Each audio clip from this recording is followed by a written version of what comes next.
Hey, I'm Andrea Warner, and I'm one of the hosts of Pop This. I'm just letting you know that what you're about to listen to is a Pop This Best of episode.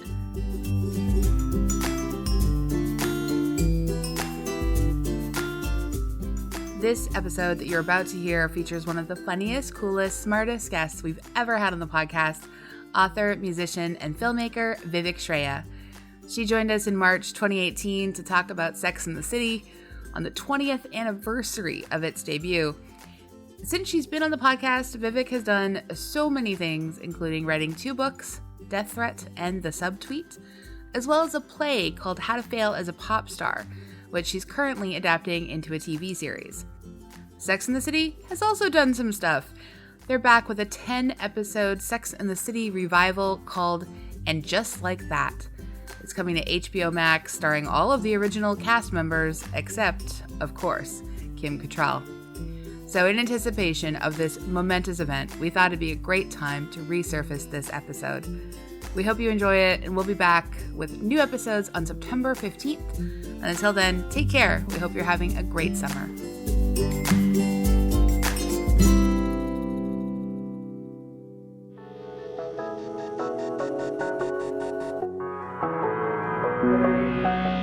You're listening to Pop This, the podcast where 2 women talk about everything pop culture. Here are your hosts, Lisa Christiansen and Andrea Warner.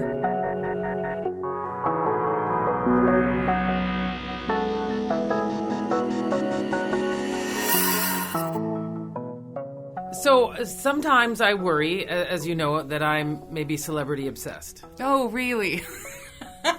I don't know where I got this idea. You already dropped Tori Amos's name. I already did. Yes, I did. So everything's a reference for me. But now I'm kind of really see where things are coming from. I had my mom phoned. Mm-hmm. So just having a mom conversation, which is generally about random things that I probably don't care about. How the house is going. I know, right? It's so unfair. And then all of a sudden she hits me with this. So what do you think of Jennifer Aniston and Justin Theroux? Oh, that's old information. And I don't. She said, I'm not really surprised about their breakup. Oh, they broke up. Oh, well, my mom's on top of it. She sure is. I was like, wow, your mom just broke up in 2006 this morning. Yeah, we just talk about her coma. Yeah. That's cool, right? That's also, Ross and Rachel got back together. Right. So, newsflash. So she hits me with that, and I don't have a lot of thoughts on their divorce. And she said, well, apparently Jen likes California, and Justin's a New York boy. And it's not working out for them. Wow. I like it that she sounds as if she's their real estate agent. Yeah, she's really in on the ground floor of everything that's happening between them. Well, my favorite tweet from last week was, it's like Mama said, always get your house on the cover of Architectural Digest before announcing the divorce. It is strategic. It is. It was a good plan on her part. So. And Justin wasn't there for the interview from everything I've heard. So that was apparently a strong indicator. Oh, who knew? Wow. Well, apparently the really strong indicator was if you'd been following them on Instagram, you would have seen Jen's birthday photo. He wasn't there. Oh my God, your mom has all the hot goss. I was intrigued. It was probably the best part of the conversation for sure. Mm-hmm. Nobody failed or anything except for their marriage, but I don't know them. And now there's even word that they maybe weren't even really married. Oh wow, huh? I'm still in the 90s, right? So in my mind, I'm that's where I live. Yeah. She's still with Brad Pitt? Yeah. But Brad Pitt's with, Gwyneth Paltrow. I just, I'm still there, you know. Wow. Remember? Yeah. Wow, lots So I was changed. Justin Theroux. I don't even know how to say his name properly. Theroux? I've never actually... I always thought it was Theroux, but I figured that was just him being kind of fancy. Fancy Justin. He just wants to be, known as, Theroux, the writer. Isn't he related? I don't know. Oh, no, he's related to Thoreau. I thought it's a different spelling. I do know he is a writer, though, because he did give us a good co-write on Charlie's Angels. So thanks to Justin for that, actually. I wonder if he's working on a foreword for his new book. Right now. That might be what sent him to New York, where he couldn't be with Jen in Malibu. Right. Also, Malibu. Wasn't he a frustrated writer with erectile issues on Sex and Sex the and the City. City? Yes, Oh, nice transition. sure was. Well Oh, my done, goodness. well done. Wow. I know. Usually that's Lisa's job. Today, Oh, I well, brought well it. done. Well, yeah. Smooth. Yeah, and probably listeners will notice that we have a third voice with us. Hi. Let's hope they did. Yeah, can you imagine? They're just like, oh, Andrea that's sweet. sounds like she's got a bit of a cold Just today a or little, something. just a little throatier. Like she seems sexier, but we don't know why.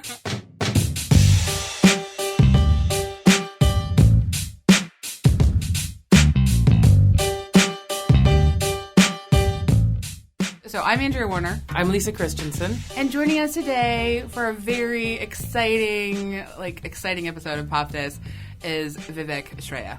Hi. Hi! Thank you for being We're here. Oh my God, so thanks for having me. excited. There should have been a drum roll or something. No, but no. We don't have a lot of special effects. We don't. We but do could have a ask- green screen behind us. You never know one day. I was like, is this being filmed? Like, No, I just, signed a consent form.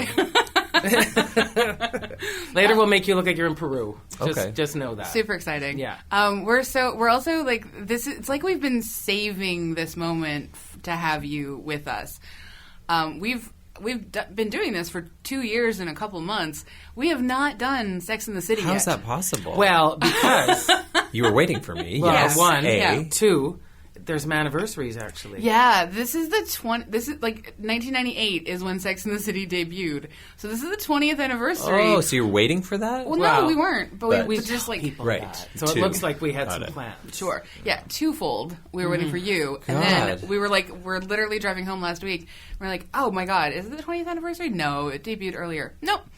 20th anniversary. So it's very exciting. That's great. I know. And I just rewatched the entire series last year. Perfect. So I feel very 94 episodes. prepared. Oh, yeah. And I watched both the movies. Oh. Okay, so I have lots of opinions, a lot to say. Yeah, I have a few things as well. But I want to hear mostly what you have to say. So first, let's do some introduction. To you. Oh, So no. I'm just going to read this like little bio. Okay, It's sure. going to be. Yeah, I mean, Oh my God, it's so It's a long. little long, but you know what? Big. I'm going to like move through it Sure, in sure. like this really lyrical way that I'm sure you'll appreciate. So It's like an afterword or a foreword of a Great. book. I'm going to plug my ears. Vivek Shraya is an artist whose body of work includes several albums, films, and books. Vivek's 2017 album with Queer Songbook Orchestra, Part-Time Woman, was included in CBC's Best Canadian Albums of 2017. I'm just going to pause for a minute. It was one of my favorite albums of 2017, and I wrote and talked about it to whomever I could, whenever Which I'm I so could. grateful for. So this is super exciting. They're independent of each other, but her first book of poetry, Even This Page is White, won a 2017 Publisher Triangle Award, longlisted for CBC's Canada Reads. And her debut novel, She of the Mountains, was named one of the Globe and Mail's best books. And her book, I'm Afraid of Men, will be out in fall 2018. We'll be publishing buddies in fall 2018. Yeah, let's go on tour Yay! together. Oh my God. I don't have one, so Sorry. Are you're the Jennifer Aniston. I am. I'll be hanging out in Malibu with the dogs, hoping to find Marley and someone you? new. Yeah. That's Don't make me tough. cry. That's Do so not tough. make me cry. I also just want to hype. I won't go. There's a whole bio. We'll put a link so to it boring. on the site. But I also just want to point out that you are one half of the music duo Two Attached with your brother. Yeah. And your EP Angry is also one of my favorites of 2018. Yay. Yay! Wow, that is an impressive list of credentials. We my didn't even God. get to the whole like she's a No. creative writing professor. Blah blah blah. Blah, Yeah. Blah blah blah. How do you even have time for us? I mean, you get an email from Andrea Warner, and you say, "Sure, sign me up." What time? That's why I'm doing this podcast. Very exciting. Sex and the City, though. right. Okay, so you've recently rewatched everything. Lisa, when's the last time you rewatched everything? Oh, maybe always. I Okay, sort yeah, of so feel It's always like in your mind. it's- You're always dreaming. I sex. feel like it's like now I have Crave TV, so all the episodes are up there. I've had various marathons where it always seems to be watched. It, I don't know. I in fact am surprised it's not the 50th anniversary because I can't remember a time when there wasn't Sex in the City. Perfect. So how do you feel about it? We should be so lucky. Yeah, can you imagine? Oh my God. How do you feel about it? Like, what does it mean to you? I mean, so what was really interesting about watching it this time is, I am now trans. Mm-hmm. So, like, you know, I remember watching it with my ex in our 20s and my, like, late teens around that time. And I was just like, these women are crazy. Like, excuse my language, but I was just like, what is wrong with these women? And I think the biggest thing that I thought this time watching was like, oh, God, love is so hard. Like, I really felt for the women, and I also felt sympathetic for the men. Like, I felt like maybe it's also just being in my 30s. It's just like I felt like the show actually captured a nuance that when I watched in my early 20s, I did not feel. I was just like, everyone is excessive and over the top, and I do not understand this show whatsoever. And now when I watch it, I'm just like, oh my God, like, relationships are tough and friendship is hard and being single is hard. Like, I just was like, I feel it in my bones in a way that I've never felt it before. So I think that's like the overall thing. Like the big shift. Yeah. Yeah. What about you? How has your relationship, like, changed to it, Lisa? It's interesting because I think at one point I actually sort of thought about Big as not so bad. And when I rewatched it, I thought, Carrie has a lot of self-internalized misogyny. Yeah. But, you know, to stay with that man. Whereas I feel like our other three characters ended up with these lovely men that they finally realized they deserved. Like, we had to watch them go through so much for not knowing who they were, and then to finally, like you said, it's hard, and you finally go, oh, this is where I was supposed to be. Mm-hmm. And sometimes, honestly, just this morning, I rewatched Harry's proposal to Charlotte just to give myself that little adrenaline butterflies, because it's so beautiful. And this is the man that when we started the show that she would never, the hairy back, Jewish, everything that they could have thought of, and at the end, this is the man that loved her the most and that she loved, and so I really enjoy just going through some of those relationships. I also, what I don't like though, is going back to an old one and knowing that the butterflies they're having isn't going to work out well. So that's a weird feeling. Oh, right. You know, when I see Carrie with Berger, you're like, oh. I never liked Berger. Berger's I never liked Berger. He is the worst. Really, really he is the real worst.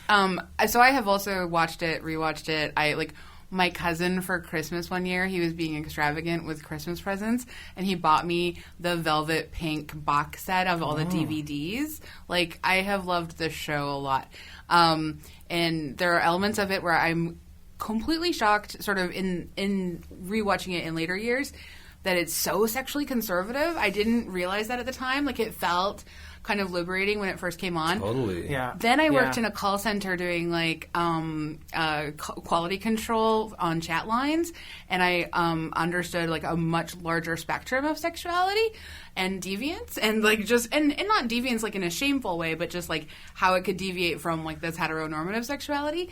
So, like, I think about, like, when Carrie, like, what was the when Carrie kisses Alanis Morissette. I knew that's where you were going. I was going to, like, fill in the sentence. Yeah, like, and just, like, she has, like, this sort of, like, this tiny sort of internal panic, or tiny. Well, she runs out of the party. I mean, you know, did you notice Torquil Campbell at the party? Tomato. Yeah. Sorry? Torquil Campbell from Stars was an extra on that as well. Oh, okay. I throw that in there. I like to name drop too. Of course. So, yeah. But what I've always loved and what I think stands up really well, okay, one, I will say, unfortunately, I'm so sorry, I love Big. I think the character is, like... No, like... I love him. That's the thing. It's, like, I felt so much compassion for Big. Like, as... sorry to interrupt, but, like when I was in my 20s, I was like, this guy is terrible. He's a jerk. Why is Carrie with him? And this time I was like, I think, actually, he's being quite transparent. Like, I was like, he's quite clear. This is what he wants. This is who he is. Yeah. Like, I feel like he's really, really... Like, he does mess up. Yes. They he all messes up, especially in the movie. Yeah. The altar. Yeah. Right? That's a terrible... That's a giant mess up. That's like... Yes. That's a pretty... That's a really bad. Yeah. But in the show, I feel like he was actually quite transparent. And she was constantly like, what's wrong with you? Like, I felt like if anything, she was really hard on him. And I didn't feel that the first time I watched. I don't know. Yeah, like it's gone back and forth with me for over the years, but I do enjoy a character who is kind of like an arrogant like sort of male figure that isn't sort of like, I don't find him sort of a toxic male figure. No. I find him, like, he's a bit full of himself, and he's a bit privileged. A bit. That's all he ever says is, my car's right there. car, That is yeah. all he says. Yeah. But I do see, like, in all of these different cases, like, where he is that sort of fantasy that we're sold when we're younger, that someone secretly really wants you, doesn't know how to articulate it, and one day they will realize, right, and they'll figure it out, and everything will be okay. I want to clarify one thing. Yes. It's not so much that I really hate Big. Mm-hmm. I just think Carrie's stupid to constantly follow him and seek him out. I don't even know if I think he's toxic. I just don't feel like he's worth that. I don't feel like he's worth the amount of effort she put in to him over the years. Oh, I get it. I would have done it too. I really, like... For me, like, rewatching, I thought Big, even though I thought he was a jerk, I mean, this is complicated, but in my 20s, I was like, I get that, like, he's supposed to be attractive, like, I get he's supposed to be the main guy, but watching it this time, I was like, oh, man, Steve.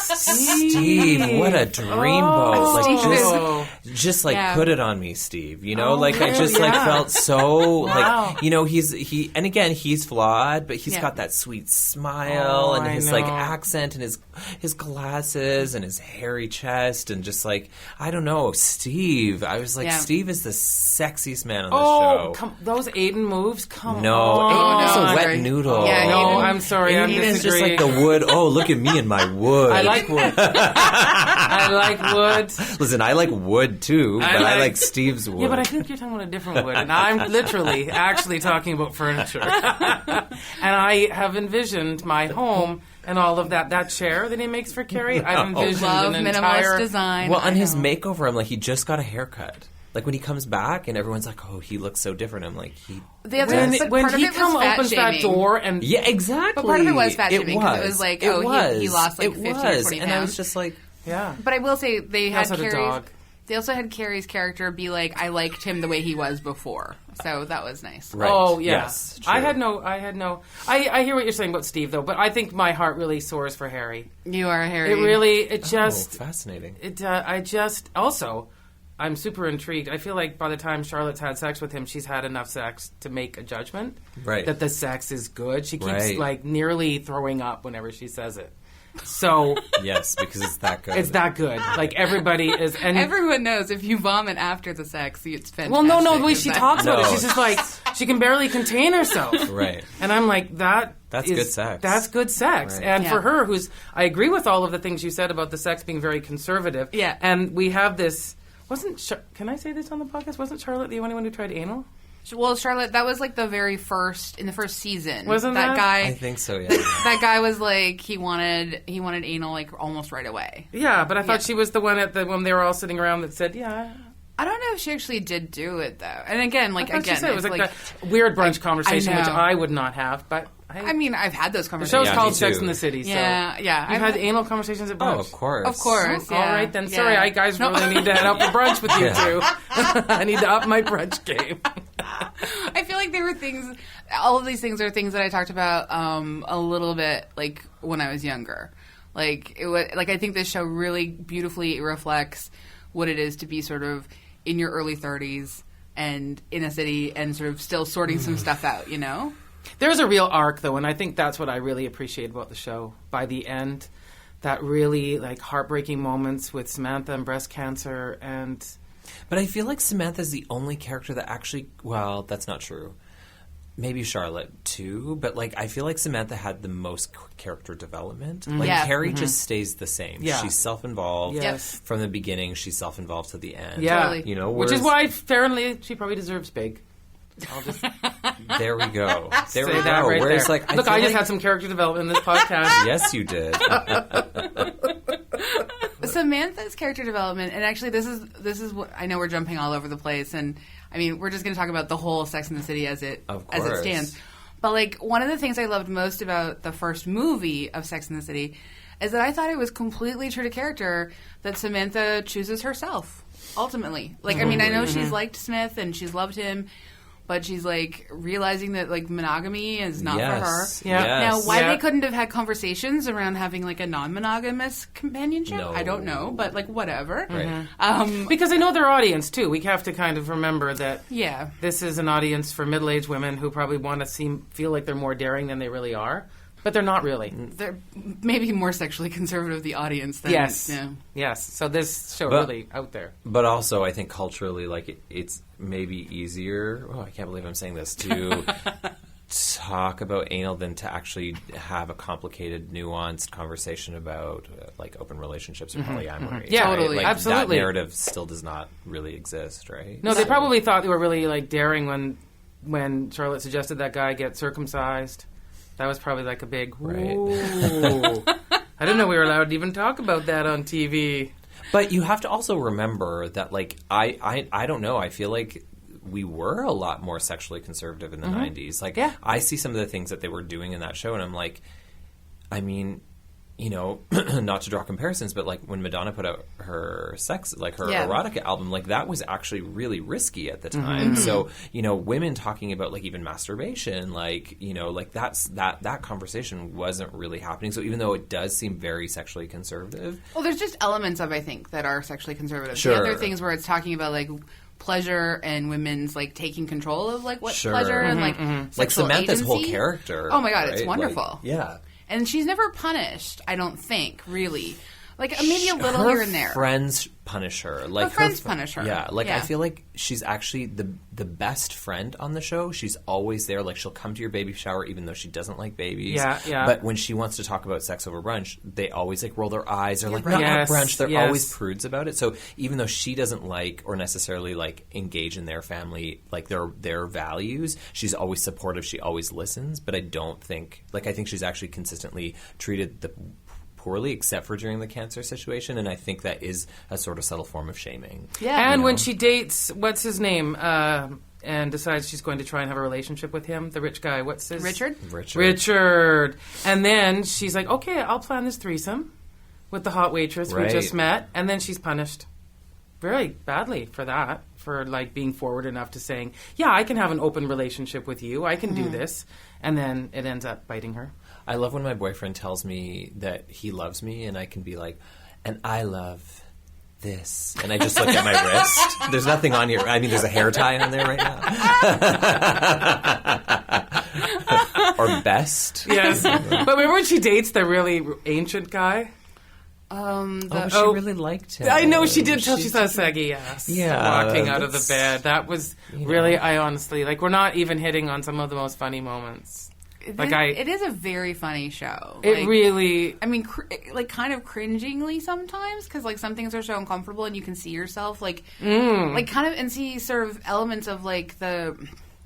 I don't know, parts of yourself that you're just like, oh man, I wish I wasn't like this, and now I'm seeing it reflected back to me on screen. That's the thing. I think that was also the thing, like, watching it now, like, you know, when you're, like, again, I was, like, you know, living in Edmonton, and these were, like, 4 women in New York in the big city, but to be watching it as a 30-something person as a 30-something girl in Toronto, like, in, like, the big city, I was just like, oh my God, like, how did I get here? Like, this, like, I'm one of them now, you know? And also, like, who I related to changed so much. Like, I was like, oh my God, I'm Miranda. Oh! I'm Miranda and I'm Carrie. Like, I'm a self-involved writer, and I'm, like, really anal. Like, I'm very, like, judgy, and, like, you know, like, I'm like, how am I the characters that, like, I never ever wanted to be, you know? Yeah, it's a whole Freudian thing happening when you're watching the show. It's too much. I'm like, why can't I be, like, I don't know, why can't I be Samantha even, you know? Yeah. But I was like, wow, I feel like I'm really a cross between Miranda and... It's like a horoscope sign. You've got, like, a Miranda rising. Yes. Well, what is everyone else here? I'm a Miranda. I am a Miranda, yeah. Oh, we're all Mirandas. We're all Mirandas. Okay. I'd like to be Miranda, but I enjoy Charlotte's wardrobe best. I'm sorry, but that's how No, that's interesting. Oh, it was not the judgy sounds that came out of the two of you. No, Carrie's wardrobe, that's just like, I don't know. I enjoyed Carrie's wardrobe sometimes. Not every time. I like theme outfits sometimes. So, like, you know, when she's, like, going to... she's bringing big, like, the French fries and, like, the Big yeah. Mac, you know? It's like, it's stupid, but I enjoyed her theme outfit. She throws it for nothing. I know. Wastes those poor fries. Those French fries would have been delicious. They would have. Take the fries, leave the man. Yeah. That's good. Honestly, that should be the motto of this podcast. Samantha's outfits sometimes were great, sometimes a little too Dynasty for me. Yes, very Dynasty. But, Dynasty. like, again, the weird thing about aging is I'm kind of, like, into that style. Like, give me the shoulder pads, you know? Like, I kind of want that. Like, well, and I think, like, I think it makes sense. Like, and I think also that, like, there's just... Like, Miranda, when they start out with her character, she's a very stodgy kind of, like a lot of very sort of deep burgundy 90s and, like, clunky, ugly shoes and sort of, like, they're doing as much as they can to sort of say she's a lawyer. Right. But they gave her not a woman. Right, yes. They gave them, like, you can see the beginning was their very stock characters created. Yes. She will be the waspy art collector girl. Yeah. And so this is how she will dress, like, from a J. Crew catalog. And Miranda will only wear power suits and have the most severe haircut that did not do her justice. Because I think season 1 Miranda is so hot. That hair. I love it. Oh my god, the I bright red that they gave her. Like, I think she actually gets... It's so short. No, I think she looks I think style, everything. Season 1 Miranda is the best Miranda. That's amazing. I love that. I did not disagree. feel that either, but I want to go rewatch. Yeah, I was just like, to give it some consideration, because there is something... Well, it's so 90s now. Like the outfits look very... Because I think it debuted in 98, but I feel like it was filmed at like late 96 or something. Maybe early 97. So it went off the air in 2004. Yeah, but I just feel like it's rooted a little bit... Its first year has such a different look. It does. It really I does. feel like it really Miranda, aged. as she softened, her hair softened.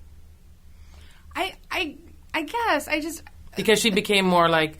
to her little baby Brady, which is weird. How did they do that with her dad? His name, anyway. Well, because they weren't together, and so she was naming him Brady because but now they're Brady together. Hobbs. So yeah, but she's not going to change her name. That's one. I will give a lot of credit to. Like, I am so happy Miranda.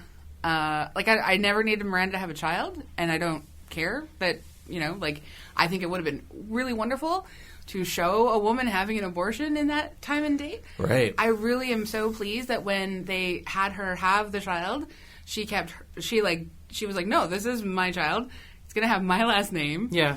And then when we get married, of course I'm not going to take his name. That would be silly. I will take Miranda. Magda's name. Exactly. If anything. My true husband. God, Magda. Oh my god, Magda. Oh my god, I remember when she replaces the condoms on the plate. When she replaces the vibrator with the Mary statue or something. Oh my god. Oh, that was so classic Magda. What is like your favorite storyline from Sex and the City? I know. Sorry, I'm really springing on this, you guys.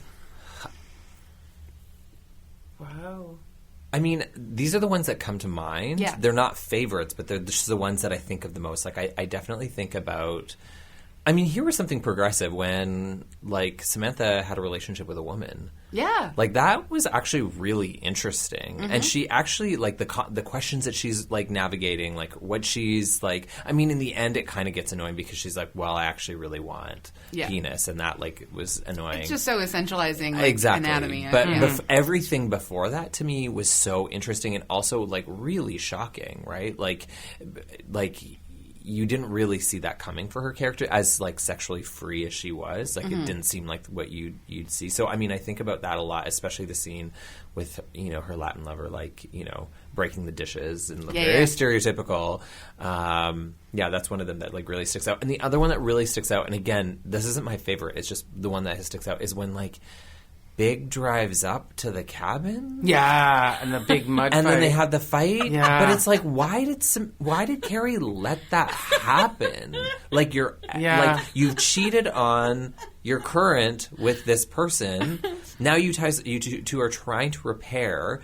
Your ex is having relationship problems, so you tell him to come up and stay, or I think Big just shows up, but then like, why tell him to stay? Like, the whole thing, I was just like, this is very there was something about that episode that was supposed to be about men, right? Like, they weirdly bond. Yes, they bond. And it's almost as if she's not there. We're just two dudes, like figuring but out she figuring our stuff out. facilitated that whole situation. She did. Well, that's why I don't actually. The more I watch, as you say, this, like the evolution of yourself watching it, the less I like Carrie.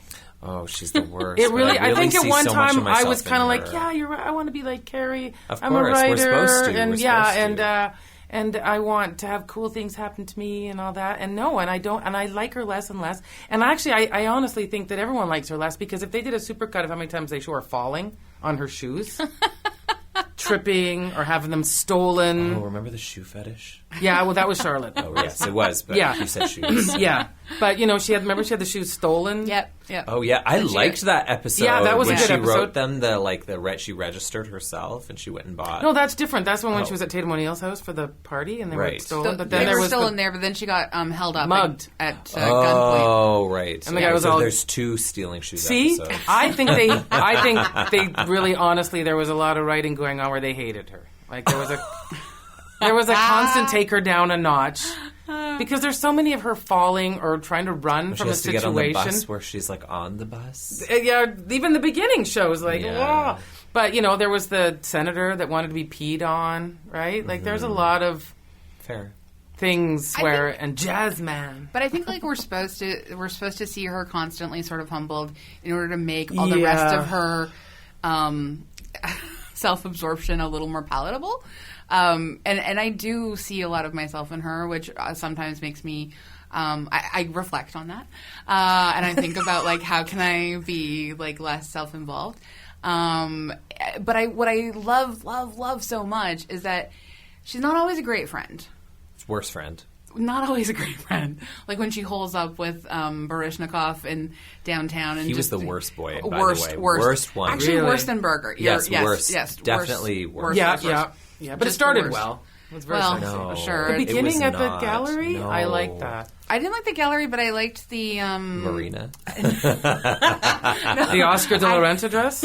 I like the 2 a.m. first date. It's a real weird Yeah, power move. yeah. But it's also like it just very much clearly establishes his identity right off the top. Yeah. Like he's like, okay, I'm gonna go and we're gonna eat caviar and drink champagne at 2:00 in the morning, and I will be none the sleepier for it. Spasiba. So good. But no, it's so Carrie, yeah, not a great friend. But sometimes she is a really good friend. And what I love the most, obviously, name an incident. name an incident where she's a good friend. Did you see my arms just crossed? I did. I'm You like, immediately name got an like, incident. oh, super defensive. Yeah, I know. Oh my god.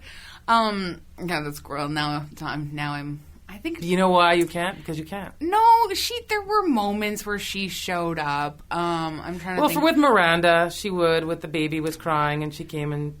But she also Stayed she was for gonna 5 minutes. go with Miranda to like all her appointments. She was like her birth coach. Like Yeah. she shows up for Miranda again and again and again. Mm-hmm. I don't know how much she shows up, and that's always like the power dynamic of a friend circle with 4 people. Like those 3 were not friends independent of themselves before Carrie. No. So it's so interesting to see that dynamic happen, and I watch it happen quite frequently.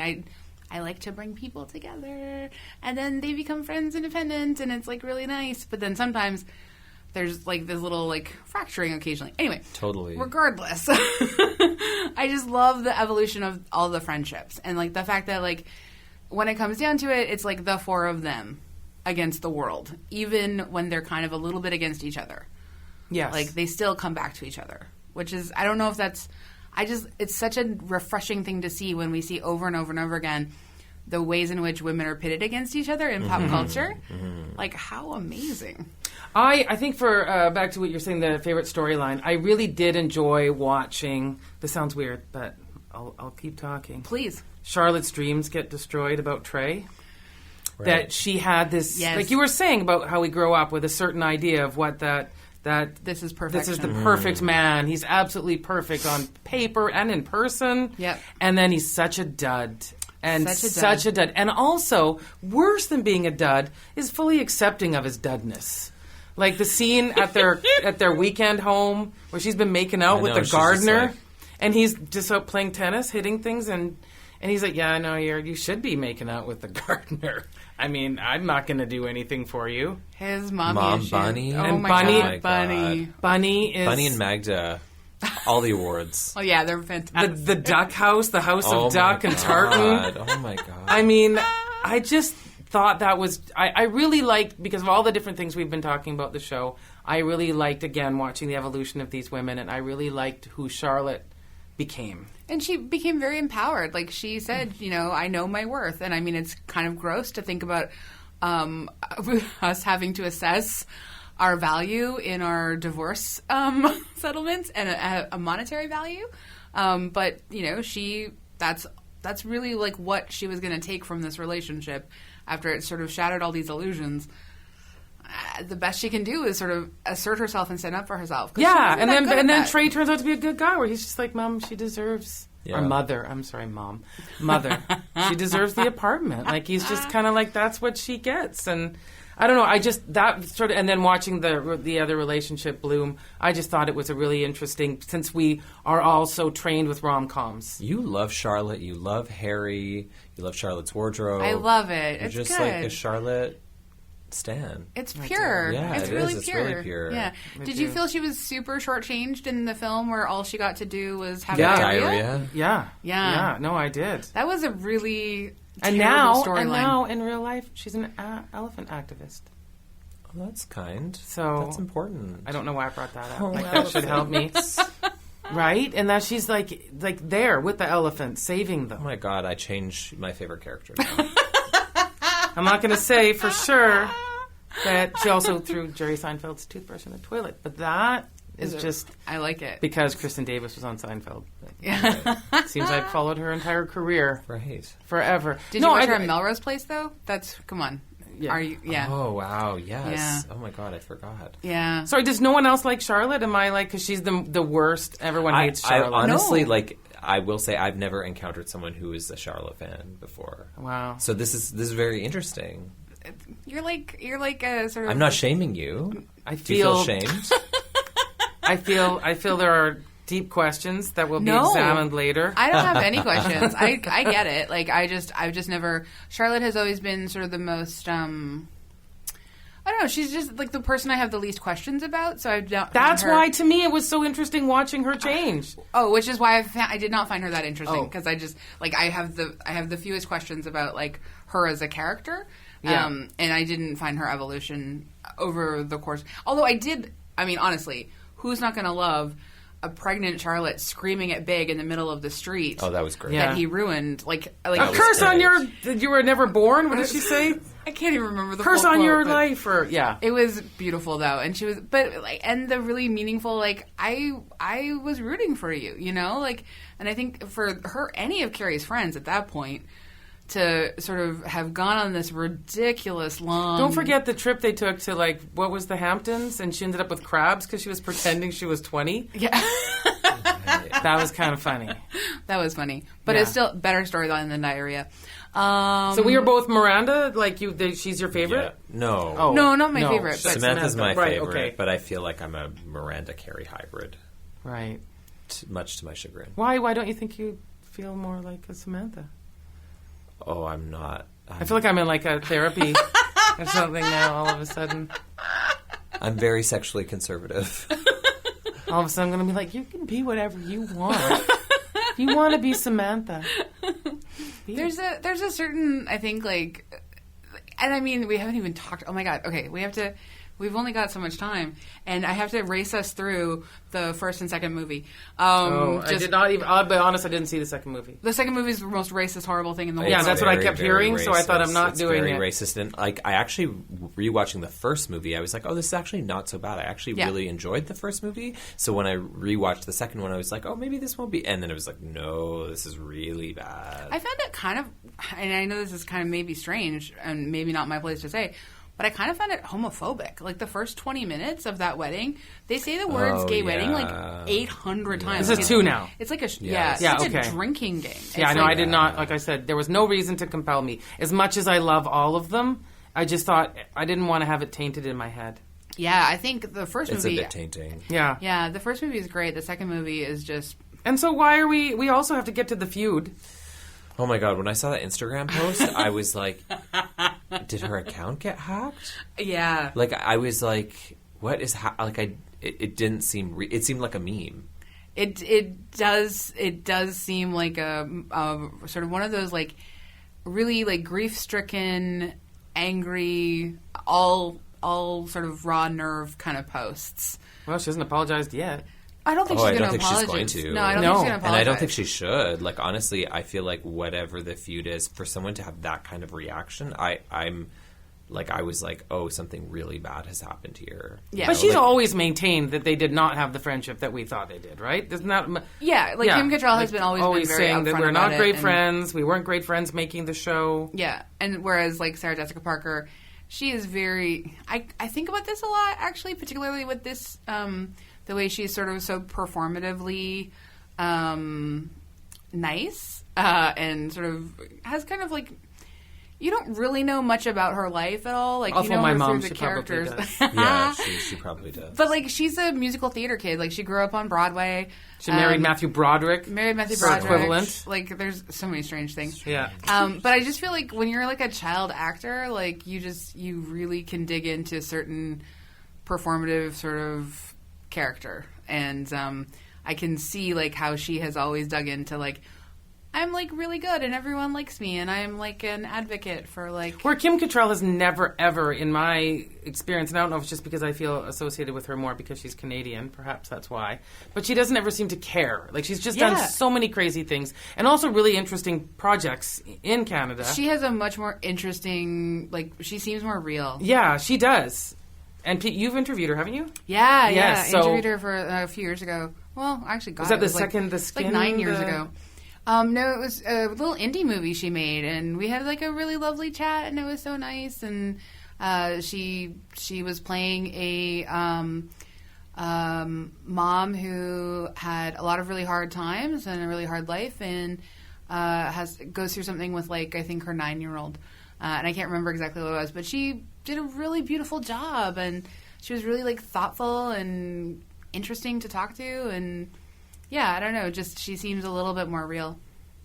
Have you ever seen Kim Cattrall do spoken word on YouTube? No. I am sending you that clip. Please. It might change how you feel about her character. Oh. It's her. And anyways, I'll say no more. Do you think that she's like full of it?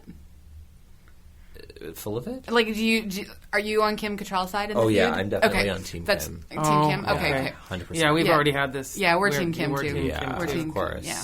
As much as I have an affection for Andy Cohen, and I know he's extremely good friends with Sarah Jessica Parker, too bad. I love that everyone has an opinion. Like it's wait, like, how does Andy Cohen come into this? She loves Andy Cohen. Oh, okay, I didn't. And know he's this. good friends with Nobody Sarah gave me Jessica that Parker. On the fact sheet before Would you have not come then? Probably. Okay. But I'm kind of a Real Housewives fan. I watched many of the franchises. I think our second episode was Lisa explaining Real Housewives to me. I love the Vancouver one. It's gone. You know that. I'm sad that it is. Yeah. I watched New York. Okay, wait about this. Mary, I've been bullied. Does that sound familiar? Yes. Yes. Well, I think that's... Or what about Jodie's Mandarin? Yeah, and we have a mutual good friend who was a good friend of... Mary Zilba's song, Hero? I interviewed Mary Zilba for that song, and we talked about it, and it was special. It was special. You might see her in Vancouver. I'm looking for her. Where can I find her? We could probably... Also, I will say Vancouver was better than Toronto. Oh, yeah. Housewives. Yeah. Yeah. I had to give up on Vancouver just because... It's too close to home. It was. I saw them fighting outside of the Tojos, and I saw the 99 Beeline bus go by, and I went, yeah, this is not glamorous at all. I've been on that bus. I might have been on that bus. Why is there a bus going by any housewife? You gotta... Right. You should not be by a bus.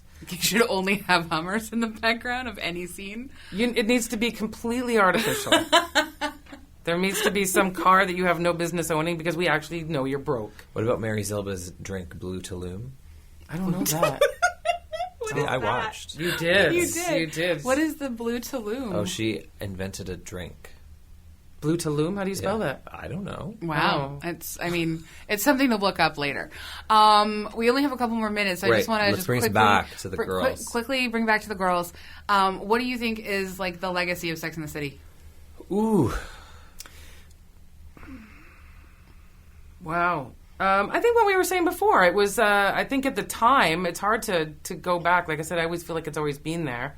But just this idea that there were 4 women that were sexually forward as it was considered. But as we said, it seems conservative now, but maybe at that time that was just wild that there were 4 women that were out, dating and having sex and talking about it. And not necessarily all of them trying to get married.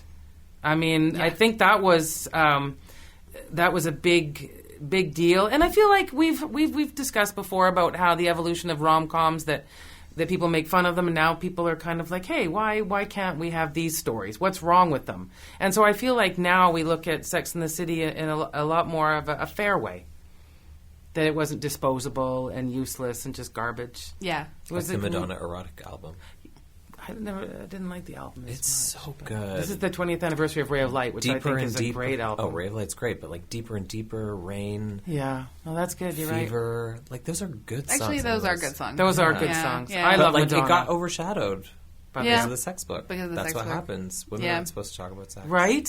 Right. And that was like 91 or 92, and Sex and the City's 1998, and still it was like, Well, still practically to this day. It's, of course. Of course. What do you think the legacy is? I echo everything that you've just said. I think it's funny. You said legacy, and I was like, "What's the damage it's caused?" I went to the negative. The good legacy. I know. Sorry.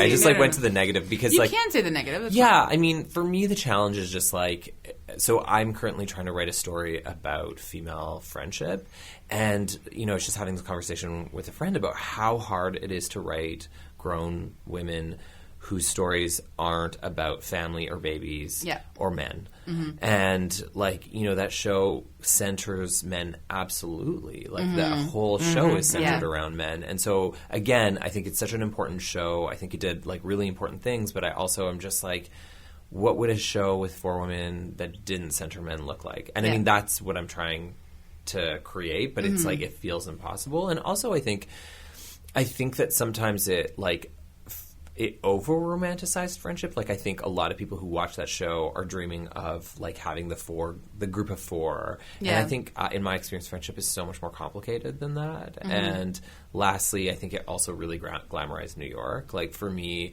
watching that show, I was like, I want to wake up in a city and be in love. Yeah. And I think that, that's also really complicated. So some of the legacies it's left for me have been ones that are question marks. But it's still a comfort to you as a show. Oh, absolutely. Rewatching the show was just oh my God, this is what a great show. It feels like a warm bath. I put it on. I know the rhythms, the feel. Exactly. When it was on TBS, I was like, yes, please. If Sex and the City rerun is on, it's yes, awesome. Great. Yeah, and you wait for the, I know this one. Yeah. I'll wrap us up, but my favorite thing was, I know it's already timing to go. Terrible. I'm so sorry. I know, we could talk about this forever.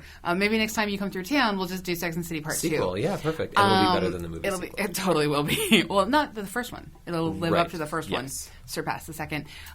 When Carrie holds Miranda's hand when she's walking down the aisle after her father dies is one of the most heart beautiful moments. Anyway, so I love the friendship. I still think Sex and the City, the series, pops. We always like to say, does it pop?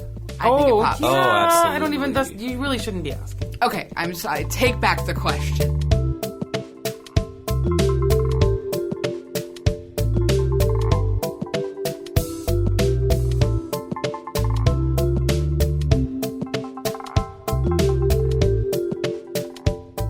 We love to leave on something that we recommend and something we're really digging this week and something we're into. I don't know that I prepared you for this, Vivek. I'm so sorry. I just realized, wow, I'm just a monster. Okay, so my thing that I am loving this week, William Prince did a cover of Don't Judge a Book by the Cover, Bo Diddley song. It's amazing. It's really powerful. It's on Spotify and also on CBC Music, but it's such a gorgeous cover, and particularly when you think about Willie Dixon wrote it back in the 50s, and William Prince is singing it now, and there's so many things that still, in terms of sort of racial injustice and inequality. It's a really beautiful cover in 2018. I want to direct people to Barbara Streisand's latest interview, where she reveals that she's had her dog cloned twice. That is amazing. Oh my God. So Samantha, weird because I was Italian, was her great dog, and then it died, and then she's had it cloned twice now. So she's had the same dog for 3 times. What's the interview clone in? A dog? I didn't even know this. I was not aware either. Yeah. Already? We are there. We are there. What's the interview in? It's in Variety. A Variety. Amazing. That sounds great. Vivek, do you have anything you'd like to recommend? Yeah, sure. I was just exposed to an artist by the name of Rose Cousins. Oh, Yes, love Rose great. Cousins. Oh my God, beautiful. Yeah. What Yeah. like an amazing... I've just been listening to the new album. It's fantastic. And I've also been listening... here's a humble brag. Bonjay, they have a new album coming out, and I've been listening, and it's coming out in like May and June, and I've been like listening to the album, which isn't out yet because You're friends with Elena? Exactly. Oh my God. But yeah, it's very, very good, and it's called Lush Life, and it'll be out in like May, June, and I'm super excited about that. so good. Thank you so much for coming Thank and hanging you. out with us. Oh my God, thanks for having me. That was I feel like I amazing. talked so much, so please feel free to edit. And No, you're great. and Thank everyone you. Google Kim Cattrall poetry. Please. And I'm going to send you. We'll like- put a link in the okay, show great, notes for great. sure. You've been listening to Pop This. Thank you so much. You can hang out with us on all the socials and whatnot. Email us at popthiscollective@gmail.com. Yes, thank you for joining us. Sorry, I got lost there. That got so like loud. It just, sorry, here we are. How could I daydream so quickly? That I'm is sorry. It was beautiful, Did though. we bore you? No. We spent you spinning into just Sex in the City land. There was a You were thinking there was about your a best friend, there was a Charlotte. thought. There was a thought, and it went into another thought. Thank you for joining us. Andrea Gin is our producer. We recorded the Vancouver Public Library, and we'll I don't want to say see you next week because you can just see us anytime because we got a lot of episodes up. Yeah, at any time. Anytime, Just anytime, come and hang out. join us. Please. Thank you. Bye.